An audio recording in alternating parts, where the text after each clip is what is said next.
Imagine que eu tenho um monte de cargas elétricas chegando nesse fio aqui, ó, através desse ponto aqui. Certo? As cargas elétricas, ao chegarem aqui, o que vai acontecer com elas? Na forma da corrente. Elas vão se dividir. Tá? Como se fossem carros. Imagine carros chegando aqui nessa bifurcação. Suponha que venha 500 carros através de uma rua. Ela chega nessa bifurcação e separa. É possível chegar a 500 carros aqui e sair 100 carros aqui, 100 carros aqui, 100 carros aqui? Se chegaram 500 e ninguém parou? Por que não? Opa, tem coisa errada nessa história. Chegou 500 e saíram 300? Para onde foram parar 200 carros? Um portal se abriu aqui e foram parar lá na ilha de Lost? Não, não é assim, né? Certo? Ok? Isso é fantasia, né? Na realidade, no mundo físico, se chegaram 500 carros, tem que sair quanto? 500 carros. Certo? A soma deles aqui tem que dar 500. Soma deles? Isso. E total vai ser igual a quem? I1 mais I2 mais I3. Quer dizer, a corrente total só se dividiu. Então a soma das partes tem que ser o total. Então, pelo princípio agora, tá ok? Da conservação da carga, pelo princípio da conservação da carga elétrica,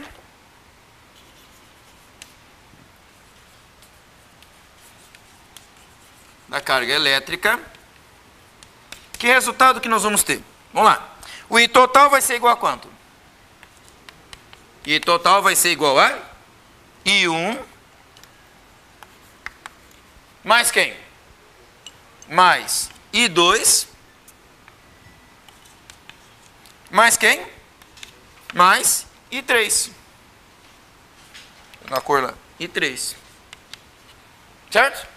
Então, a soma de I1 mais I2 mais I3 vai dar o I total na associação. Bom, sabendo disso, agora vamos imaginar aqui. Se cada I ali foi calculado separadamente aplicando a lei de Ohm, eu não posso substituir cada um daqueles I's aqui também? Então, no lugar do I total, quem que eu coloco no lugar do I total? U sobre R total. Olha lá, U sobre R total. Isso é igual. No lugar de I1, quem que eu posso colocar no lugar de I1? Isto. Nesse lugar aqui, posso colocar U sobre R1.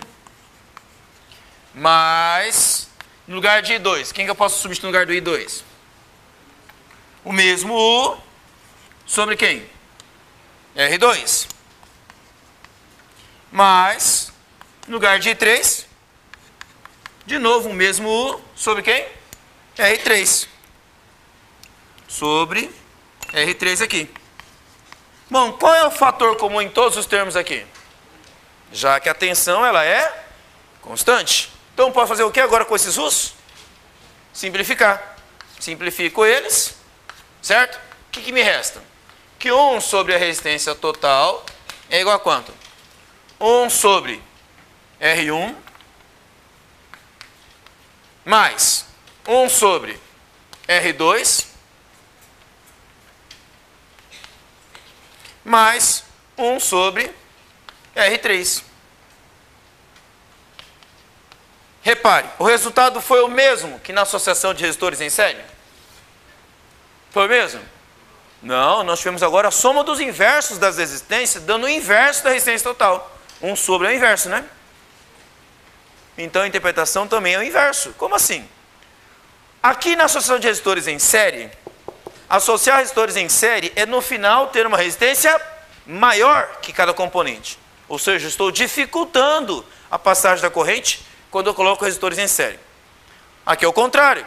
Quando eu coloco resistores em paralelos, eu não estou ofertando mais caminho para a corrente elétrica passar. Então, em vez de dificultar, eu estou facilitando.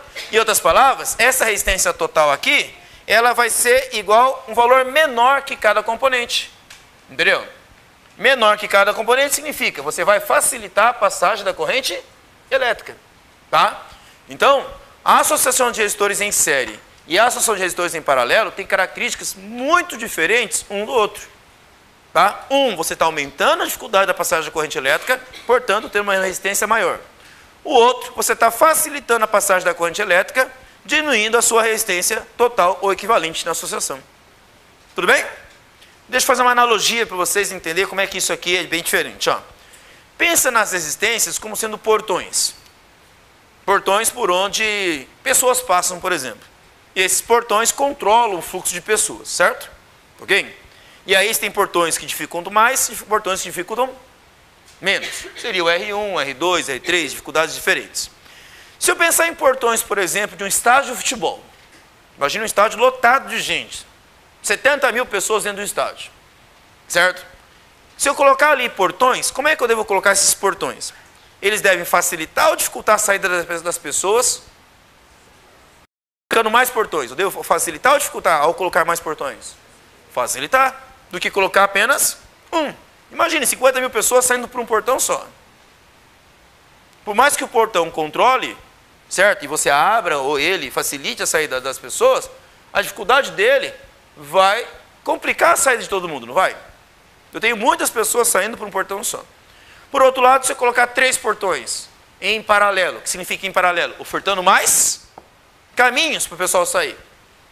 O que vai acontecer? Vai sair mais rápido. Significa a dificuldade total vai ser reduzida.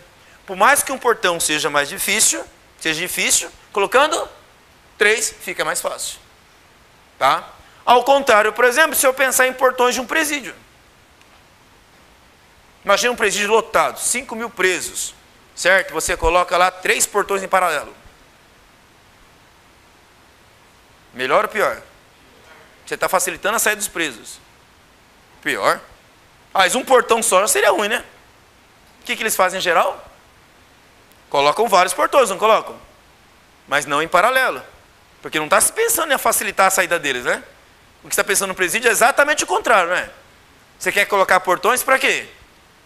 Vai dificultar. Porém, só vai chegar no último portão, um presidiário, ele só vai conseguir chegar no último portão se ele passou pelo penúltimo, pelo antepenúltimo e todos pelos portões que estão aí anteriormente. Então, como é que devem ser colocados os portões? Em série. Entendeu? Eu tenho que colocar portões em série. Para que o presidiário só possa chegar no último portão, depois que ele passou por todos os portões associados anteriores a ele. E só tem um caminho.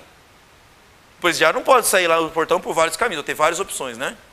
Ele só pode ter um, e cada trecho do caminho tem um portão. O objetivo ali é dificultar ainda mais a saída deles. Entendeu? Então, no presídio, pensa em portões em série. Já no estádio de futebol, pensa em portões em paralelo. Certo? Então, entendeu a diferença? Se é possível haver uma associação mista, onde parte do circuito é em série e parte é em paralelo. Vou fazer um caso desse, tá? Vou até mostrar para vocês como é que pode ser um circuito misto. Um circuito misto é quando eu misturo os dois tipos de associação, tanto em série quanto em paralelo. Tá? Vou mostrar primeiro um circuito básico aqui, tá? Exemplo de circuito misto aqui. Ok? Eu vou colocar 2 resistores inicialmente aqui em série. Eu tenho aqui R1, tenho aqui R2, e agora eu vou colocar 2 resistores associados em paralelo aqui. Eu tenho um resistor R3 aqui e um resistor R4 aqui. Ok? E aí eu fecho o circuito no gerador aqui embaixo.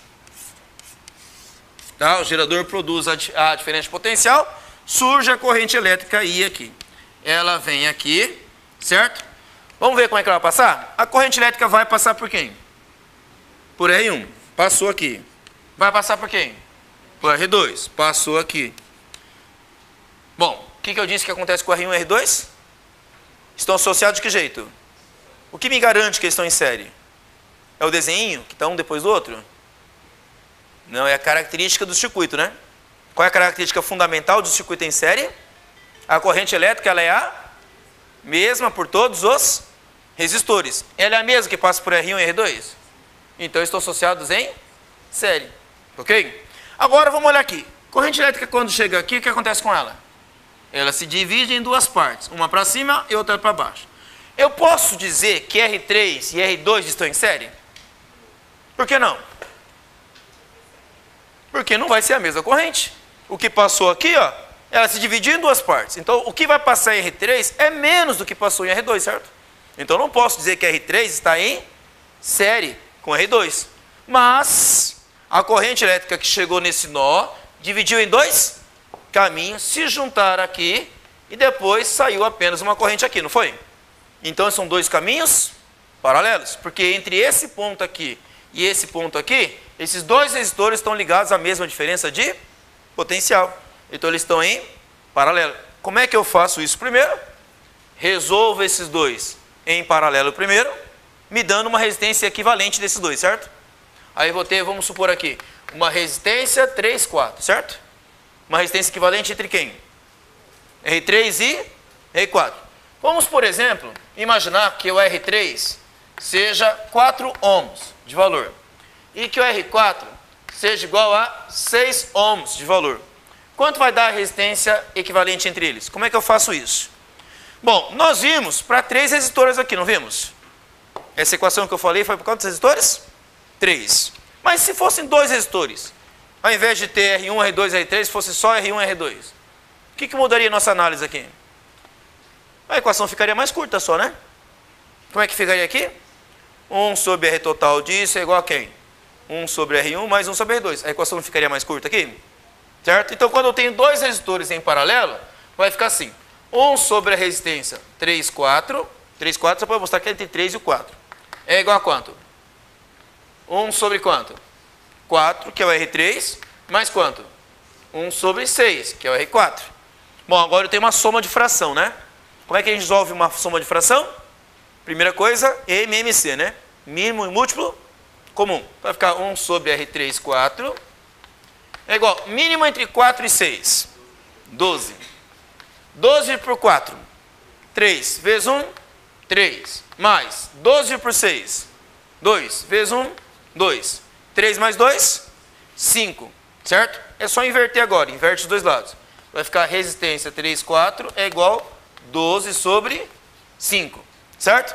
12 sobre 5, isso vai dar 2,4 ohms. Certo? 12 por 5 vai dar 2,4 ohms. Significa o que esse resultado? Significa que esses dois resistores associados equivalem a um resistor de quanto? 2,4 ohms. Simplificando o meu circuito, olha como é que ele ficaria agora. Tá? Eu vou substituir esses 4 resistores, ok? Onde um deles, que é o 2,4 ohms, vai substituir esses dois aqui. Ó. Então, meu circuito vai ficar assim agora. Eu vou continuar com R1 aqui. Vou continuar com R2 aqui. E agora eu vou ter um resistor aqui, ó, que é o R34, valendo quanto? 2,4 ohms. Se eu tiver o valor de R1, se eu tiver o valor de R2, como é que eu resolvo o circuito agora? Agora eu consigo garantir que os 3 resistores são percorridos por quem? Pela mesma corrente elétrica aí.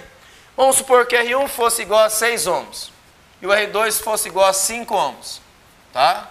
Estou chutando esses valores agora. Quanto daria a resistência total dessa associação agora? É só somar. Resistência total vai ser igual a quanto agora aqui? 6 mais quanto? Mais 5 mais quanto? 2,4. Então, quanto vai dar a resistência total do circuito inteiro? 13,4 ohms. Certo? Então, num circuito misto, eu tenho que avaliar o que é necessário fazer primeiro. Ah, professor, mas eu não posso primeiro resolver R1 e R2 em série? Pode, você também pode fazer isso. Olhar para esses dois aqui só e trocar esses dois por um único resistor de quanto? Naquele meu caso ali que eu coloquei valor 6 e 5 aqui. Como é que eu poderia fazer esses dois primeiros aqui? Dá 11, né? Certo? Esses dois estão em série. 6 mais 5 dá 11. Aí eu resolvo. Quanto vai dar isso aqui? Nesse caso nosso deu 2,4. E aí 11 depois mais 2,4 vai dar os mesmos 13,4 ohms. Tá? Então eu posso resolver por parte? Posso resolver por parte? Posso, ok? Então eu vou resolvendo meus circuitos elétricos ali, cada um deles ou uma parte em série ou uma parte em paralelo, e em cada um pedaço deles ali depois eu resolvo o circuito total. Tá? Bom, não existe uma regra geral que você resolva o circuito o circuito misto. Isso depende da cara do circuito. Olha um caso diferente de circuito também misto. Ó. Deixa eu mostrar para vocês como é que pode ser bem diferente. Eu tenho aqui agora 4 resistores de novo, ó, nesse outro exemplo, de circuito misto. Eu tenho esse resistor aqui, vou colocar o valor dele de 10 ohms. Eu tenho outro resistor aqui que vou colocar de 5 ohms. eu coloco mais dois aqui, ó. Um outro resistor aqui de 20 ohms e um resistor aqui de 10 ohms. Então repare, ó, eu tenho 4 resistores associados entre si, tá? E ligados a um gerador aqui que fornece a diferença de potencial para a corrente elétrica. Corrente elétrica vem produzida pelo gerador, sobe aqui. O que acontece com ela quando ela chega nesse nó aqui? Ela vai se dividir. Então, em quantas partes ela vai se dividir? 2. Uma que vai subir, outra que vai descer aqui, não vai? Porém, a corrente que passa pelo resistor de 10 ohms aqui de cima e o de 5 ohms é a mesma. Como é a mesma que passa por esses dois, como é que eles estão associados? O que eu faço? Somos 2. Então, tudo isso aqui vai equivaler a um resistor apenas de quanto? 15 ohms. Resolvemos do mesmo jeito que o anterior? Claro que não, o circuito não é igual, né? Certo? Aqui o primeiro eu resolvi em paralelo, depois em série, não foi? Aqui eu estou resolvendo primeiro em quê? Série. Tá? Ah, então não tem uma regra, existe um bom senso, certo? De você olhar para o circuito e analisar o que tem que ser feito primeiro. Aqui agora, aqui embaixo, ó, o que vai acontecer com esses dois resistores aqui? Também serão percorridos pela mesma corrente. Então como é que estão associados esses dois aqui? Em série também. O que eu faço com a resistência deles? Somo, calculo uma resistência equivalente a esses dois aqui. Vai dar quanto? 30. Então agora, trocando esses 4 resistores por esses dois valores aí, ó, equivalente a eles, nós teremos um circuito mais simples. Olha como é que fica lá em cima. Lá em cima, eu estou trocando aqueles dois por um resistor de quanto? De 15. Aqui embaixo, eu estou trocando esses dois resistores de 20 e de 10 por quanto? Por um de 30. Ou seja, esse 30 ohms aqui e esse 15 ohms vale para aqueles dois pares de resistores ali, certo? Mas como é que os de 15 e o de 30 agora estão associados entre si? Olha lá, olha o gerador aqui embaixo. Tá? Esse circuito aqui equivale a isso. Corrente elétrica vem por aqui, sobe por aqui. Quando ela chega aqui, o que vai acontecer com ela? Vai dividir em quantas partes? 2. Se dividiu em 2 partes, como é que estão associados esses dois resistores aqui? Paralelo. Como é que eu resolvo? Como qualquer associação em paralelo. Isso aqui vai dar quanto? Vai dar 1 sobre R total. É igual a quanto? 1 sobre 15. Mais quanto? 1 sobre 30. De novo, em MMC, né? Quanto que é o mínimo comum entre 15 e 30? 30, né? 30 por 15. 2 vezes 1, 2. Mais 30 por 30. 1 vezes 1, 1. 2 mais 1, 3. Agora é só inverter, né? Então vai ficar R total é igual a quanto? 30 sobre 3. Isso deu quanto? 15 ohms. O que significa essa análise aqui de 15 ohms? Significa que tudo isso aqui, né? Opa, 10. 10. Bom, erro básico, hein? Certo? 30 sobre 3, 10. Tudo isso aqui equivale ao único resistor de quanto? De 10 ohms. Tá? Então, eu tenho aqui um circuito onde parte dele é série, parte dele é em paralelo, ok? E mesmo assim, a resistência tem um valor pequeno. Tá? Aí você fala, professor, para que é necessário eu fazer esse cálculo de uma resistência total? Porque aí depende do que eu estou aplicando o meu circuito. Por exemplo, vamos supor que eu coloque em série aqui. O que vai acontecer quando eu ligo resistores em série? Cada resistor consome uma parte da diferença de potencial. Vamos imaginar que eu tenho aqui uma tensão de 100 volts, por exemplo. Mas imagine que cada um desses resistores aqui sejam lâmpadas. Certo? E cada uma dessas lâmpadas trabalha com uma voltagem menor do que 100 volts. Entendeu? Menor do que 100 volts. Então, vamos supor, 100 volts aqui. Aqui eu posso trabalhar, por exemplo, com 80 volts e aqui com 20 volts, certo? 100 volts aqui, 80 volts aqui e 20. Quanto que dá 80 mais 20 aqui? 100. Então eu posso trabalhar com resistores em que cada um deles trabalha com uma voltagem menor. Da mesma forma aqui. Vai ter 100 volts aqui, eu posso trabalhar isso aqui, por exemplo, com 30 volts, isso aqui com 70 volts. E cada um deles com uma parte da voltagem total. Tá? 100 volts aqui em cima, 100 volts aqui embaixo e 100 volts aqui. Porque essa parte de cima e a parte de baixo estão em paralelo. Então a vantagem de eu poder trabalhar com circuitos tanto série quanto paralelo, e dessa forma ambos também serem mistos, trabalhando um com o outro, é a possibilidade de eu ter uma flexibilidade, uma plasticidade de associar diferentes combinações. Um caso típico que vocês vão começar a ver nessa época do ano agora, em final de ano, não são as lâmpadas de Natal, de enfeite de Natal? O pisca-pisca? Cada uma daquelas lampadinhas que você vê brilhando, certo? Colocada aí nas árvores, elas não trabalham com 110 volts. Apesar de ser ligado numa rede de 110. Cada uma delas trabalha com voltagem bem pequena. Por exemplo, 1,1 volt. 1,1 volt. Se eu ligar uma lâmpada daquela em 110 volts sozinha, o que vai acontecer com ela? Ela vai queimar, ela está sujeita a uma diferença potencial muito alta. A corrente elétrica vai ser alta, mas ela vai queimar. Aí, o que eu faço? Eu coloco várias daquelas lâmpadas em série. Se uma consome 1,1 volt, duas consomem 2,2. 3,3. Se eu colocar 100 delas, 110 volts. Então eu posso colocar 100 lâmpadas em série de 1,1 volts e no final eu tenho quanto? 110 volts. Aí eu posso ligar na rede. Uma ponta a outra na rede, 110 volts. Todas vão acender. Certo? Vai ter um pequeno problema. Se uma queimar.